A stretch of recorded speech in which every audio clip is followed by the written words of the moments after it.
Bonjour à toutes et à tous, j'espère que vous allez bien. Aujourd'hui, je vais vous raconter l'histoire de María Muñoz. Et c'est parti.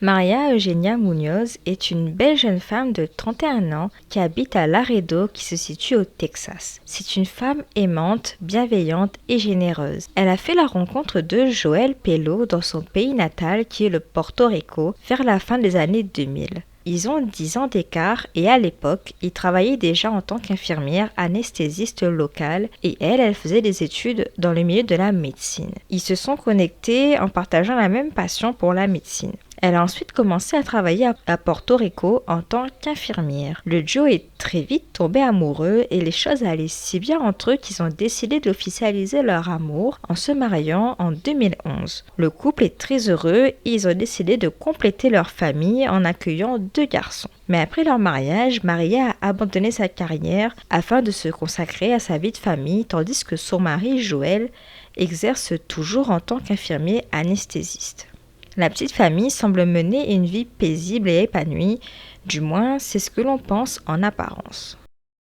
Le 22 septembre 2020, Joel Pelo fait une terrible découverte. Très tôt le matin, Joel trouve sa femme dans son lit et lorsqu'il tente de la réveiller, elle est inconsciente. Joel appelle immédiatement le 911. Il demande à ce qu'on lui envoie de l'aide car il pense que sa femme a tenté de mettre fin à sa vie car elle a avalé plusieurs pilules de clonazepam et qu'elle a sûrement fait une overdose. Pendant ce temps, María ne réagit toujours pas. Il dit à l'opérateur qu'il lui a fait un massage cardiaque et il lui demande si quelqu'un va venir l'aider. Et lorsque les secours et la police sont arrivés sur place, ils sont tombés sur Joel qui avait un comportement vraiment étrange. Ils ont tenté de réanimer María, mais malheureusement, il est trop tard pour elle. Elle est déclarée morte sur place. Il faut savoir que María a traversé une phase assez difficile et elle a déjà eu des périodes de dépression. Mais malgré cela, elle a toujours réussi à se concentrer sur sa vie de famille et elle a toujours donné la priorité à ses enfants. Bien sûr, lorsque les proches de María ont appris sa mort, ils étaient dévastés.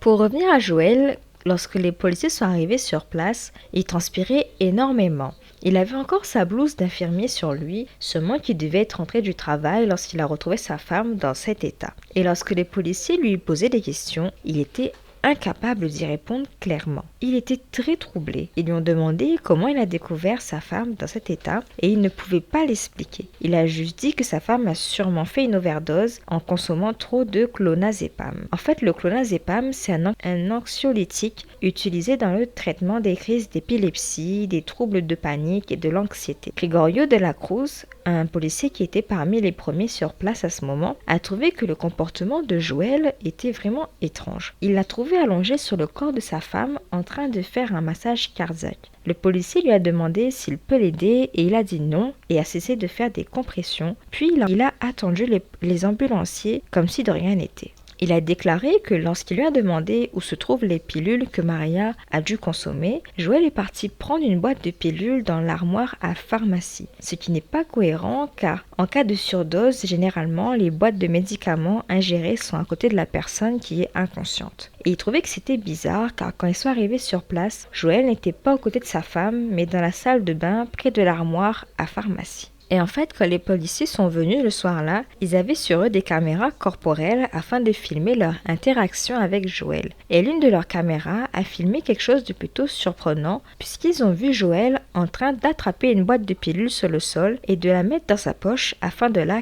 cacher. Il a alors été emmené au poste de police pour un interrogatoire où il était toujours aussi bizarre. L'interrogatoire a commencé et Joel a fait des révélations plutôt intéressantes. Il a expliqué qu'en réalité, María et lui étaient séparés et qu'il vivait actuellement avec sa petite amie. S'il est revenu à leur domicile ce soir-là, c'était uniquement pour parler de l'état de leur mariage. Il a confié qu'il espérait avoir un cœur à cœur avec sa femme et ils se sont retrouvés et selon lui, ils ont eu des relations intimes. Puis il est parti prendre une douche et en revenant, il s'est rendu compte qu'elle était inconsciente et quand il l'a touchée, elle ne réagissait plus. Les caméras de la salle d'interrogatoire ont filmé Joel en train de pleurer et de crier, mais une fois seul, il est devenu complètement agressif. On pouvait le voir frapper des murs, déplacer des meubles et devenir incontrôlable, à tel point qu'il a effrayé certains membres dans le couloir au poste de police. Les policiers sont arrivés et ont réussi à le neutraliser. Et rappelez-vous, Joël a dit qu'ils avaient eu des relations intimes et qu'ensuite il est parti se doucher. Mais pourtant, quand les policiers étaient sur place, la douche était sèche et le lit n'était pas défait. Maria tenait un journal intime qui nous a révélé la réalité de leur couple. Il faut savoir que Maria s'est consacrée à temps plein à son rôle de maman jusqu'à ce que les enfants soient un peu plus âgés et qu'ils partent à l'école. Elle s'est alors reconcentrée sur sa carrière, mais à cette période, son mariage battait de l'aile et il semblerait que Joël s'ennuyait dans son couple et il est allé chercher du plaisir en dehors de son union. Maria a appris un élément qui a bouleversé son couple, puisqu'elle a découvert que son mari avait une liaison. En fait, elle est tombée sur un billet d'avion qu'il avait réservé pour des vacances en Europe et elle pensait que c'était une surprise pour elle, mais en vérité non, c'était pour une collègue à lui. Il a planifié des vacances romantiques avec sa collègue et non avec sa femme. Maria a alors compris qu'il entretenait plus qu'une amitié avec cette personne. Elle était complètement dévastée et elle a compris que c'était le point final à son mariage. Elle était déjà malheureuse dans cette relation depuis un moment, à vrai dire. On peut lire dans son journal les mots suivants. « Mon cœur me dit une chose, mon esprit me dit quelque chose d'autre.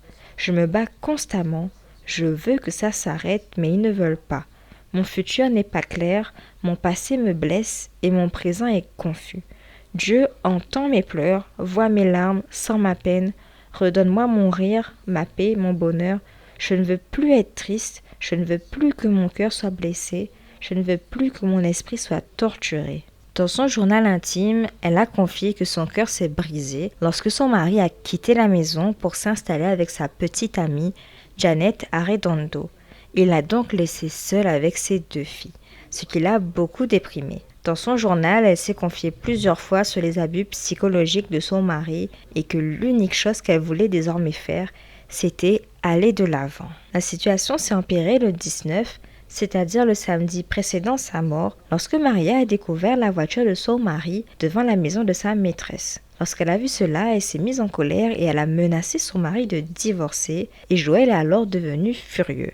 Il a explosé de rage et a hurlé sur sa femme. Il a donné un coup de poing dans le pare-brise. Ils sont retournés chez eux et dès le lendemain, Maria a envoyé un texto à son mari pour lui dire qu'elle engageait un avocat et son mari lui a répondu les mots suivants. « Nous pouvons le faire avec un minimum d'intervention d'avocat car c'est trop d'argent. » Mais peu de temps après, le ton a changé et Joël a montré des remords. Il a envoyé les messages suivants à son épouse. « Je suis si triste que j'ai mal à l'intérieur. Je vais m'asseoir avec toi pour parler sans disputer, un cœur à cœur. » Maria l'a cru et a pensé sûrement que son époux voulait arranger les choses avec elle. Maria était d'accord pour se retrouver et parler un peu de leur situation. Elle ne se doutait pas une seule seconde qu'elle allait vivre ces derniers instants. Elle était très nerveuse à l'idée d'aller retrouver son mari afin de discuter et on le sait car elle a envoyé un message à son amie qui s'appelle Yasmine disant les mots suivants. « Je te demande juste si tu peux prier pour moi car ce soir nous allons parler. » Et étrangement, peu de temps après qu'ils devaient se retrouver afin de parler, Maria a été retrouvée morte d'une supposée surdose de pilules. Selon Joël, elle aurait voulu en finir avec sa vie en prenant ses médicaments. Et une autopsie a été réalisée sur le corps de Maria et elle a révélé un fait très intéressant. Après analyse, aucune trace de résidus de clonazépam n'a été trouvée chez Maria. Joël a donc menti et elle n'a pas ingurgité ses pilules. Mais les analyses ont révélé qu'elle est bel et bien décédée d'une intoxication médicamenteuse mixte. Cette nouvelle révélation a fait basculer l'enquête et désormais les circonstances de la mort de Maria sont indéterminées. Les proches de Maria sont déjà bouleversés par sa mort, mais lorsqu'ils apprennent cette nouvelle,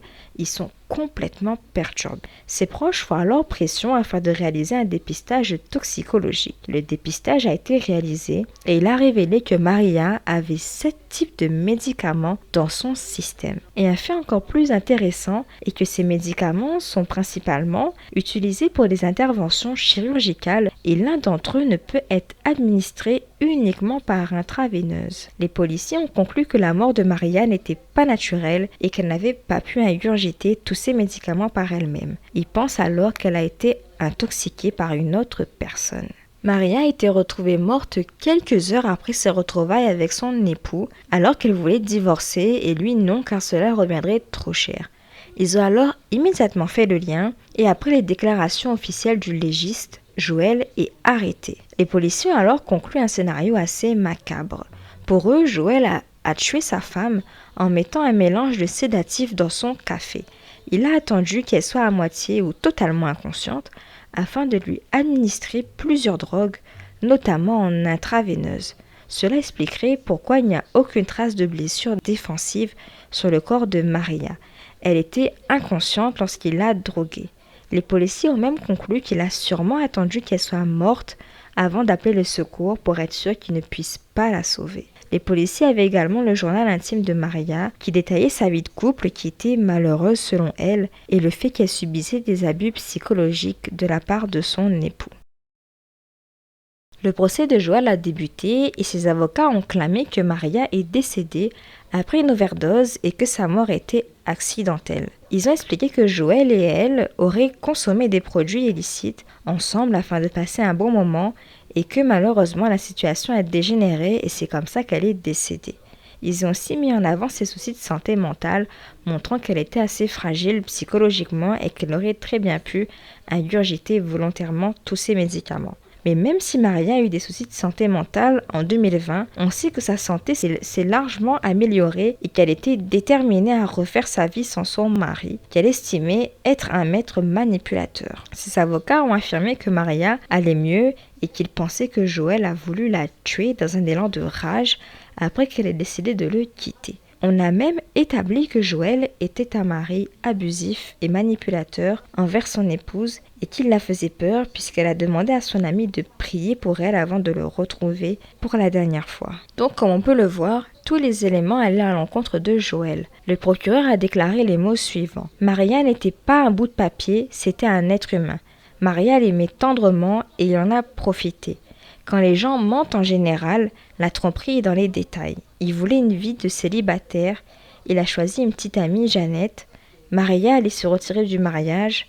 Alors, il l'a tuée. Et le 30 mars 2023, après délibération, Joël Pello est reconnu coupable du meurtre de Maria Munoz et de falsification de preuves. Il est condamné à la prison à perpétuité. Joël a donc trompé, manipulé, empoisonné et assassiné son épouse qui pensait qu'ils allaient arranger leur union. Il a profité de ses connaissances en médecine afin d'en finir avec elle car il ne voulait pas d'un divorce. Et aujourd'hui, il est incarcéré à l'unité Ramsey dans le comté de Brazoria en Floride. C'est tout pour la triste histoire de Maria Munoz, une femme qui pensait pouvoir bien faire dans son couple et qui a trouvé tragiquement la mort des mains de son propre mari. Si cette vidéo vous a plu, n'hésitez pas à commenter, aimer et partager. Et je vous dis à très vite dans une prochaine vidéo.